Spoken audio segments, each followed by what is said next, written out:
Hellcat.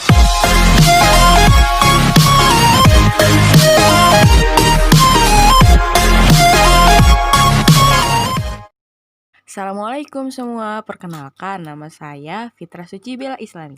Saya akan memberikan informasi kepada kalian semua tentang fermentasi dalam dunia teknologi pangan. Teknologi pangan sudah diterapkan di berbagai macam produk pangan sejak dahulu. Sudah banyak produk dari teknologi pangan yang pernah kita konsumsi, sebut saja tempe, tapai, keju, roti, serta banyak produk lainnya. Produk-produk tersebut diolah dengan menerapkan prinsip bioteknologi dengan memanfaatkan bakteri, fungi, enzim, alkohol, dan proses produksi untuk menghasilkan produknya. Bakteri dan jamur banyak digunakan dalam pengolahan makanan melalui proses fermentasi, seperti fermentasi asam laktat, fermentasi jamur, fermentasi alkohol, dan fermentasi kadar garam tinggi. Bioteknologi dikembangkan secara konvensional dan secara modern.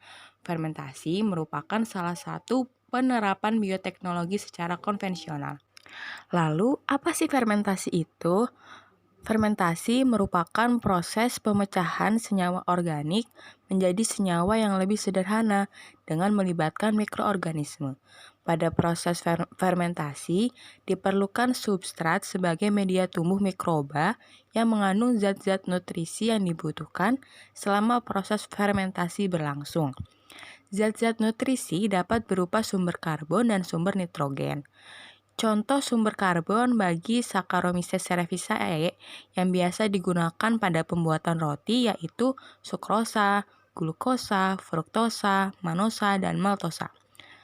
Fermentasi bermanfaat dalam mengubah bahan organik kompleks seperti protein, karbohidrat, dan lemak menjadi molekul-molekul yang lebih sederhana dan mudah dicerna. Lalu, manfaat dari fermentasi yaitu untuk mengubah rasa dan aroma yang tidak disukai menjadi disukai. Selain itu, fermentasi bermanfaat dalam membuat bahan makanan lebih tahan disimpan dan dapat mengurangi senyawa racun yang dikandungnya. Pengawetan makanan dengan fermentasi terjadi karena adanya pembentukan metabolit penghambat seperti etanol, asam organik, dan bakteriosin. Dalam penerapannya pada teknologi pangan, fermentasi yang biasa digunakan merupakan fermentasi terendam dan fermentasi padat. Perbedaan dari kedua fermentasi tersebut yaitu pada fermentasi terendam, mikroorganisme direndam dalam larutan nutrisi yang dibutuhkan untuk pertumbuhan mikrobanya. Contoh dari fermentasi terendam adalah minuman anggur, bir, susu fermentasi, dan produk makanan lainnya. Pada fermentasi padat, substrat atau nutrisi yang digunakan berbentuk padat yang tidak memerlukan pemrosesan kembali. Contoh produk dari fermentasi padat adalah roti, tempe, tape, keju, dan proses pengawetan ikan, dan masih banyak produk lainnya juga. Fermentasi padat terdapat di alam sebagai mekanisme di mana mikroorganisme bertahan dan berkembang dan prosesnya terjadi secara alami.